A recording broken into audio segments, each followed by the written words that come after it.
All right, let's get started. Okay. I wanted to talk about how we got to where we're at now in this country. And I need to back up clear down to the founding of the country just briefly. Okay. And make a few quick comments. If we come to break, you can just let me know and have these people turn on their recorders, because this is the last time we're going to talk about this on the air, probably. Okay, you got about 3 minutes, and please do not start out once upon a time. Okay, Okay. What happened was the founding fathers created the country. Yeah. The states, the sovereign states. Right. Okay? And the sovereign states were called Confederation. California Republic, Nevada State. They weren't the original states, Dave. They were, yes. No, they weren't the original state. All of them were called, the words I'm using now, that's what they were called when they were created. Well, Alabama State, Virginia State. Yeah. You see what I'm saying? They weren't called State of Virginia. They weren't called State of Alabama. They were called Virginia State. Okay, but the 13 colonies were the first. Right, but they weren't. My point is, I'm telling you the way they were named initially. Okay. It would have been California Republic or Texas Republic or Texas State. Right. Okay? Mm-hmm. Now, these states were sovereign states, and they were judicial in nature. Right. And if a person wanted to become a citizen of, say, the California Republic, he would apply for citizenship with the California Republic. California Republic would grant California citizenship. There was no thing called United States citizen. Right. Okay? Okay. That's the point I was trying to get at. Now, what ended up happening was the Founding Fathers were upset. If you read the Declaration of Independence, most of your listeners have read it, there's a statement in there that says, these dang British have come into this country and brought martial military law onto the land. And they were upset about it. They did not like military law, because under military law, you have no rights. You have no judicial rights. That's the Bill of Rights. Yeah. And you're guilty till proven innocent. You with me? I'm with you. And so they wanted no part, absolutely no part of anything that would give a queen or a dictator the power to create Nazi Germany, so to speak. So we had no federal government. When the Founding Fathers created the 13 colonies, there was absolutely no federal jurisdiction, no federal government. There was no feds, okay? Right. And by the way, I've got the Constitution, and I'm digging it up because I want to find that quote. So you can quote it. Look it up as I keep talking then. Yeah. So what happened then was we had a problem. We needed a federal government to do treaties and to defend the borders against foreign enemies. So the Founding Fathers got together and they said, look, we need a federal jurisdiction. I know you guys hate it. I know you don't like what happened in the past with the British and their maritime law and their federales, but we need a branch representing all the states which are judicial that has the power of the federal maritime law to handle treaties. Well, they agreed to create 10 square miles, known as the District of Columbia, to only put federal jurisdiction or military law in the 10 square miles. Now, one of the Founding Fathers said, well, what do we do if these feds crawl out of their 10 square miles and come out here and try to use this British rule on us again? Yeah. And so it was proposed that they would pass the 7th Amendment to keep the British in place. Not the British, but I mean the military law in the 10 square miles. So I'll quote the 7th. In any controversy which exceeds $20, the right of a common law jury shall be preserved. And on that I'm going to hold you. Stay right there on the 7th Amendment. Well, I remind everyone, my name is Lou Epton. Our guest this evening, Dave Hinkson. We're going to be talking Constitution. All right, it's 27 minutes before the hour. My name is Lou Epton. Our guest is Dave Hinkson. We're here on the AM 840 KXNT. We're talking about one of the greatest documents of all times, even though it was only an amendment to the Articles of Confederation. No, now we're talking about the Declaration of Independence. I was going to say the Constitution, but I'm looking at the Declaration of Independence, and we've gotten up to the 7th Amendment of the Constitution. So let's go forward from there then, Dave. Am I on the air still? Hello? I think so. Yeah, Okay. hello. Hello, Dave. Is that you, Dave? Yeah, can you hear me? Earth to Dave. Hello? Hello? Yeah, hello? We're here, Dave. Let's go. You're just hassling me. I know. I'm sorry. Well, this reminds me, by the way, I had a very interesting conversation with Jack and Joyce Winkler, a friend of theirs up in Canada, who was extremely ill. I mean, very ill. Started taking some of your silver and went to the doctor, and she was due to go on dialysis.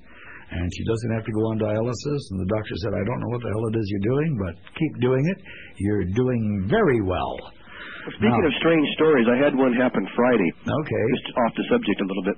A lady drank a bunch of that copper water. Yeah. And she got dizzy and fell down, and they called an ambulance for her. Took her to the hospital. She thought she'd been poisoned with the copper, right? They couldn't find anything wrong with her. They sent her home, and here's what happened. She had hookworms in her ear canals. Oh, boy. Guess what? She was wearing hearing aids. Guess what? She doesn't need them anymore. Right. Do you know what happened to me when I was drinking copper? What? I started looking like Abraham Lincoln. That's not. Oh, I'm sorry. That's nothing to be proud of. Kevin is nodding his head like, he's sick tonight. I knew it was going to happen. He's back to cracked. Okay. You mentioned the Articles of Confederation, so I would like to make a point. Okay. The United States Constitution that we were quoting from, the 10 plus the 10 there originally. Yeah. Those were an amendment or an addendum added on to the Articles of Confederation. Very few people are really aware of that, and that's unfortunate. And the Articles of Confederation are still the law of this land, never canceled. And if you read Article 6 of the United States Constitution, it states that any debt or previous engagement, that means contracts, entered into but not specifically counseled or in conflict with this Constitution is still binding. Now, the Articles of Confederation created the states west of the Ohio Valley and is still the law of this land. And common law is specifically defined in the Articles of Confederation. I'd like to add this. Good. Now, back to what we were saying. Right. Now, let's get back to the 7th Amendment. Okay. When they created the 10 square miles, that's when they wrote the Constitution, known as the U.S. Constitution. And it was commercial, and it pertained to feds. The Constitution, the first 10 amendments, was basically what the feds were allowed to do. It was their, basically, the fence that holds them back or tells them what they're allowed to do. The 10 amendments was basically put there to protect us from those feds.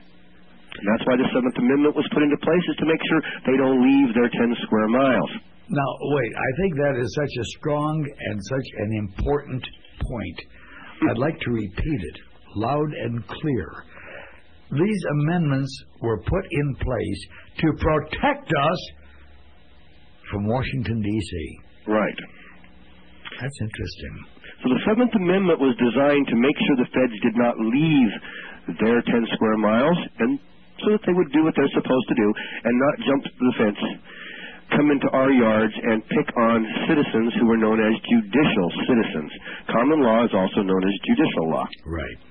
And judicial law is the law of the land, and maritime law is the law of the sea. And the sea law was only supposed to go 10 square miles.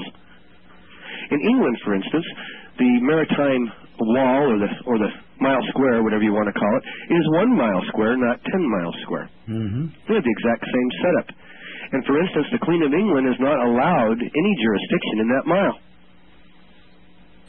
Most Americans don't know that we basically have a mirror image of what they have in England, with the mile square, the 10 square miles, and this kind of thing. Well, don't feel bad. Most Americans don't understand that we're still controlled by European puppeteers. Well, let's move further in that direction then. Okay. So basically, we now have the sovereign states, which are judicial. Okay? Yeah. And we have 10 square miles with their separate constitution as an amendment or addendum to the Articles of Confederation. Yeah. Now, the feds were hungry for more power. Okay? And so what they wanted to do was they wanted to basically come out of their 10 square miles and do their thing down here. Okay? And this is what caused the Civil War. Because, Abe Lincoln, he represented the Queen of England. And to prove that, he was the founder of the Republican Party, which was called the Whigs, because they represented the British Crown. Yeah. Now, the North, or the South, sided with the French Freemasons, and the country called France. Okay? Okay.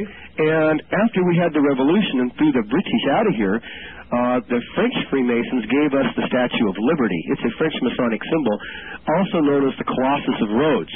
If you look up in any encyclopedia under Colossus, you'll find it in its exact dimensions, and it'll tell you it's for basically sun god worshiping. The Statue of Liberty? Huh? The Statue of Liberty? Yes, sir. Is a sun god idol?